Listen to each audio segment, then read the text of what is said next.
Well, in my book, Thanksgiving just got a demotion because this Routt Triopia Day is now my favorite Thursday on the calendar.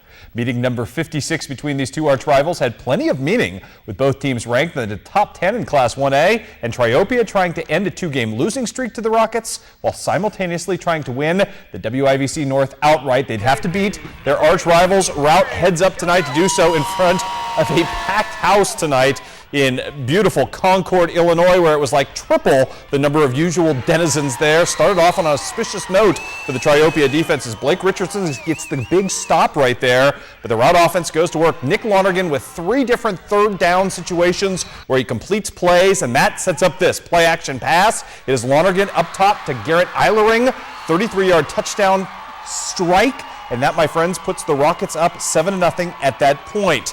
Triopia would come out, go 3 and out, punt the ball back on the immediate punt on the very next play. The ensuing play, it's Dakota Longley with a fumble recovery for Triopia, and that turns the Trojans' fortunes right around. Very next play, this is Tanner Huddleston on the quarterback keeper, and he is in from 10 yards out for the score, tying the game up at that point at 7 apiece. Later, more to come from the Triopia offense. Jared Sanders with a nice 20-yard pickup right here, and that would set the table for the Triopia Trojans' second scoring jaunt of the night, turned in courtesy of Derek Shoney from 10 yards out. The PAT would fail, but Triopia would build a 13-7 lead early in the second quarter. More defense to come from Triopia, as well as all of a sudden Routt's offense went south in a hurry. This pickoff by Blake Richardson would set up yet another scoring drive by the Trojans of very short yardage. That took place in the red zone. It starts right here with a nice pickup right there by Mr. Shoney on 4th down and short down to the 1-yard line, and that sets up Tanner Huddleston for the first of 2 rushing touchdowns from 1 yard out. 19-7 at that point. Triopia would go for the 2-point conversion, but Brant Young, the outstanding Rocket linebacker, would sniff that out and stop it at the 2-yard line right there. Still too much of the Triopia defense tonight. Blake Richardson with 2 interceptions in the first half.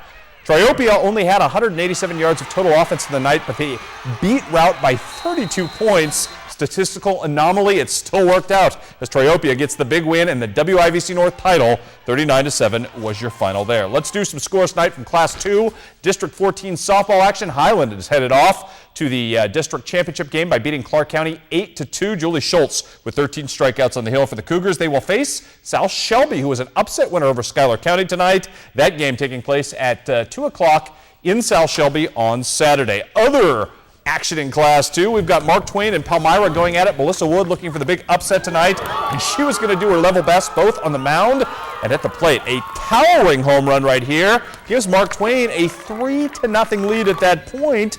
You know what? That's good stuff. You're thinking Mark Twain upset? Here's Kelsey Martin, though, with the bunt and stretches it into an infield single. And then Kendra Hins will start things off for Palmyra on a much better note, bringing Miss Martin home with the single to left field. Bottom of the 6th, more to come from the Panthers. Liz Stansberry with the shot to right field. That's going to score 2. Katie Serban and Lexi Lawson at that point. And you know what? Palmyra is just going to get in their groove and do what Palmyra does. Feast like sharks in blood-infested water. Right here, it's Breanne Caldwell adding to it, doubling to the wall. Jamie Martin would bring her home. Palmyra wins in a blowout tonight, 13-3 to advance to the championship game.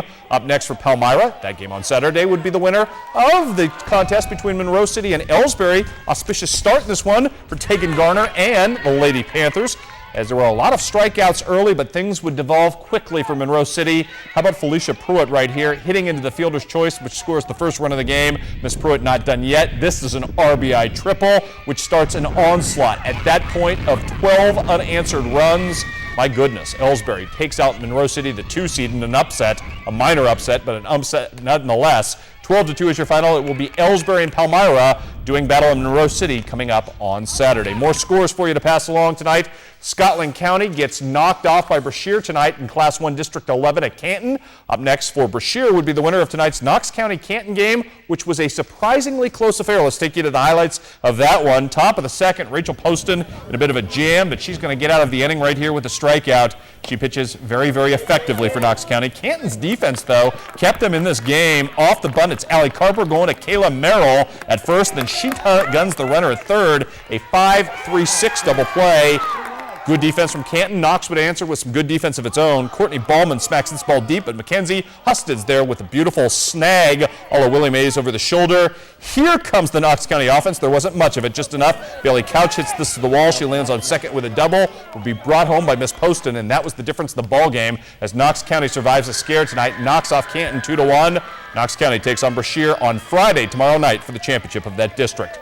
More scores to pass along tonight in soccer. Hannibal wins on senior night 5-0. Also at the Lemons Invitational in honor of Frank Lemons at Hannibal today. Troy was your team champion on both sides, but Brady Novak of Hannibal wins the boys individual championship. And on the girls side, Sam Berlasky of Mark Twain is your individual girls champion. We've got volleyball tonight. Liberty too much for Pittsfield tonight. Unity knocks off Central in 3 games. Also, it was Monmouth-Roseville being felled by Southeastern, and in a score you don't see there tonight. Big game tonight. We just missed because of the timing of it all, but Hannibal loses to Rockbridge, their arch rivals, tonight in a heartbreaker. Also in tennis, Quincy Notre Dame ends the regular season with a 7-2 win over Peoria Notre Dame, and that's a nice win for the Lady Raiders going into the postseason. Joe Morano has you tomorrow night for a huge sports final. I actually have a wedding to go to, so I have to miss my first sports final in like 12 years. So. Oh my gosh, I'll have to take your temperature. Yeah, I know. I'm feeling bad. I actually yelled at my best friend. I'm the best man in his wedding for scheduling during football season. Who does that? Idiots. We'll be right back.